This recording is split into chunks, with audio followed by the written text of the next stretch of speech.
दिवाळी म्हणजे आनंद, प्रकाश आणि मिठाई आणि फटाके. परंतु ही प्रामुख्याने अनेक धार्मिक विधी आणि उत्सवाची मालिका आहे, ज्यामध्ये दीपावलीच्या आधीच्या आणि नंतरच्या दिवसाचे आठवडे नसले तरी अनेक दिवस असतात. दुर्दैवाने आज या सुंदर सणाच्या रंगीबेरंगी पौराणिक आणि ऐतिहासिक संबंध आणि आध्यात्मिक अर्थास लोक विसरून चालले आहेत. हिंदू सणांची पहिली आणि सर्वात महत्त्वाची गोष्ट इथे मला सांगायची आहे, ती म्हणजे ते कधीही कोणत्याही घटनेचा शोक करीत नाहीत.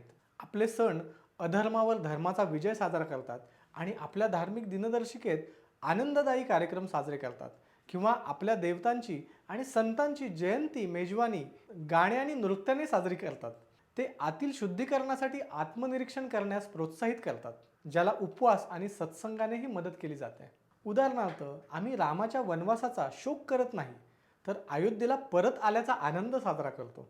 त्याचप्रमाणे आपण कृष्णाचा जन्म आणि त्याच्या विविध लीला साजरी करतो, परंतु त्याचे जगातून निघून जाणे साजरे करत नाही. हिंदू या घटनांना मानवी जीवनाचा भाग समजतात, जे अवतारांनाही लागू होतात जेव्हा ते मानवी रूप धारण करतात. लक्ष्मी देवीची पूजा व्यापारी समुदाय दीपावलीला नवीन खातेपुस्तक उघडून त्याच्या नवीन वर्षाची सुरुवात करतात.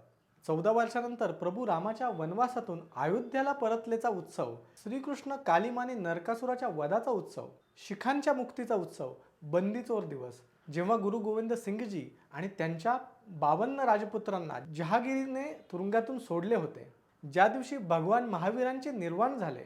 जैन लोक ती दिवाळी म्हणून साजरी करतात. देशातील बहुतांश भागामध्ये दीपावली 5 दिवसाची साजरी केली जाते. मध्य प्रदेशात आणि उत्तर प्रदेशात काही ठिकाणी दीपावलीनंतरच्या पौर्णिमेपर्यंतचा उत्सव चालतात, ज्यामध्ये भीष्मपंचक, छठपूजा आणि तुलसी विवाह हे या दरम्यान येणारे इतर सण आहेत, ज्यांचा शेवटचा दिवस देव दीपावलीमध्ये होतो. यालाच देव उठणी किंवा प्रबोधिनी एकादशी किंवा देवोत्थान एकादशी किंवा देव जागे झाल्याचा दिवस असेही म्हणतात. देव दीपावली वाराणसीमध्ये गंगा महोत्सव म्हणून खूप मोठ्या उत्साहात साजरी केली जाते. यंदा अयोध्येमध्येही हा उत्सव खूप मोठा सोहळा पाहायला मिळणार आहे. गुजरात आणि महाराष्ट्राच्या काही भागामध्ये दिवाळीच्या 3 दिवस आधी म्हणजे द्वादशीला मावळत्या चंद्राच्या 12व्या दिवशी हा सण सुरू होतो. हीच ती गोवत्स द्वादशी म्हणून साजरी केली जाते. गायी आणि वासरांची पूजा यावेळेला केली जाते. धनतेरस, धनत्रयोदशी, धन्वंतरी जयंती किंवा अश्वभुजा बहुला त्रयोदशी पुढे येते आणि वर दिलेल्या विविध नावांनी संपूर्ण भारतभर तो सण साजरा केला जातो. असे मानले जाते की या दिवशी सोने किंवा काही घरगुती वस्तू खरेदी केल्या तर वर्षभर समृद्धी येते. तमिळ लोक या दिवशी लक्ष्मी आणि कुबेराचीही पूजा करतात. लक्ष्मी ही संपत्तीची देवी आहे आणि कुबेर तिचा खजिनदार आहे. नरक चतुर्दशीला काली चौदस किंवा छोटी दिवाळी, रूप चतुर्दशी किंवा रूप चौदस या नावाने हे ओळखले जाते. महाराष्ट्रासह दक्षिणेतील राज्यांमध्ये हा दीपावलीचा मुख्य सण आहे. नरका चतुर्दशी हा भगवान श्रीकृष्ण आणि त्यांची पत्नी सत्यभामा यांनी नरकासुराच्या वधाचा उत्सव आहे. बंगाली मानतात की नरकासुराचा वध देवी कालीने केला होता. दक्षिण भारतीय नरक चतुर्दशीच्या पहाटेला आधी उठतात आणि आंघोळ करतात आणि डोक्याला आणि शरीराला तिळाचे तेल लावतात. हे प्रतिकात्मक आहे, कारण देवी लक्ष्मी तिळाच्या तेलात असते असे मानले जाते. त्याचप्रमाणे दीपावलीच्या दिवशी सर्व पाणी हे गंगेचे पाणी मानले जाते. हे मनाची आध्यात्मिक शुद्धी तसेच शरीराची शारीरिक शुद्धी दर्शवते. आजही तमिळ लोक एकमेकांना गंगा स्नान अच्छा असे विचारून अभिवादन करतात, म्हणजे तुम्ही गंगा स्नान केले आहे का. कुटुंबातीलच नव्हे तर शेजारच्या वडीलधारांची आशीर्वाद घेणे हा देखील उत्सवाचा एक भाग आहे. महाराष्ट्रीयन लोक नरकासुराच्या वधाचा आनंद साजरा करतात. किरीत नावाची एक छोटी कडू भाजी आहे, त्याचा पायाखाली चिरडून हे आपण साजरा करतो. हे कृत्य आपल्या आतील कटुता काढून टाकून जीवन नव्याने सुरुवात करण्याचे सूचित आहे. आपले सण हे प्रतिकात्मकतेने भरलेले आहेत. मी असे म्हणालो नाही का, कारण आपण जर त्यांच्याबद्दल जाणून घेण्यासाठी वेळ आणि मेहनत घेतली तर किती हे सुंदर आहेत. अमावस्येला आपल्या घरात आणि व्यवसायात लक्ष्मीची पूजा केली जाते. अनेकांसाठी हा सण मोठा सण म्हणजे बडी दिवाळी असे म्हणून साजरी केली जाते.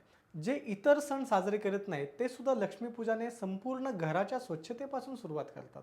दीपावलीनंतरचा दिवस म्हणजे अमावस्यानंतरचा पहिला दिवस उत्तरेला गोवर्धन पूजा किंवा अन्नकूट म्हणूनही साजरा केला जातो, ज्या दिवशी भगवान कृष्णाने द्वारकेतील लोकांना महापुरापासून वाचवण्यासाठी गोवर्धन पर्वत उचलला आणि ते बुडण्याचा धोकाही होता. प्रत्येकजण अन्नकूट शब्दशः म्हणजे अन्नाचा डोंगर हा दिवस कर्नाटकात बलिप्रतिपदा किंवा बलिपद्यमी म्हणून पाळला जातो, जिथे असं मानलं जातं की राजा बली पाताळ लोकातून आपल्या प्रजेला भेटायला येतो, जिथे त्याला महाविष्णूने त्याच्या वामन अवतारामध्ये ढकलले होते. आणि दुसरा दिवस म्हणजे भाईदूज किंवा भैयादूज किंवा भाऊबीज, याला वेगवेगळ्या प्रकारे म्हटलं जातं.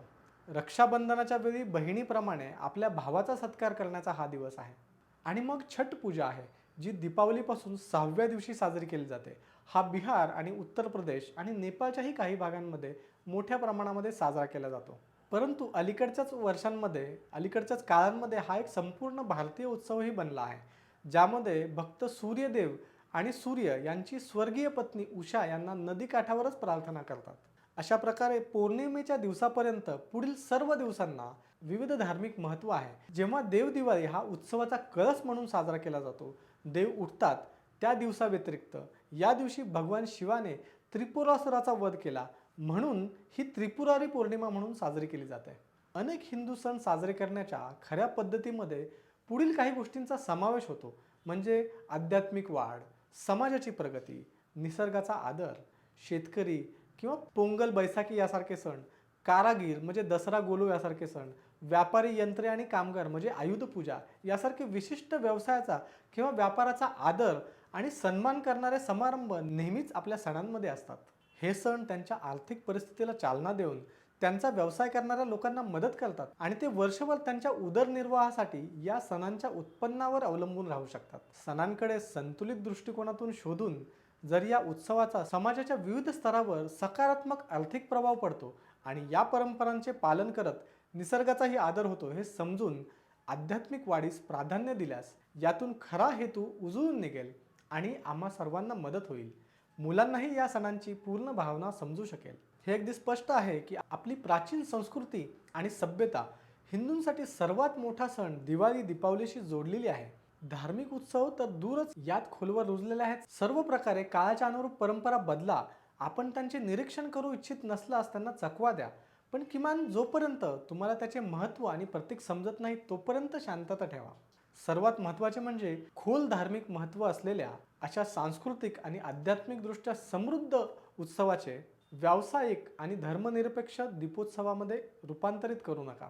मी प्रार्थना करतो की आपल्या सर्वांची शारीरिक, मानसिक, सामाजिक वाढीबरोबरच आध्यात्मिक जागृती होण्याची बुद्धी आणि नातेसंबंध जोपासण्याचे सामर्थ्य, त्याचबरोबर आर्थिक संपन्नता आपल्या सर्वांमध्येच येवो आणि आपल्या आतला अंधार कायमचा नष्ट हो. तुम्हा सर्वांना दीपावलीच्या खूप खूप शुभेच्छा देतो.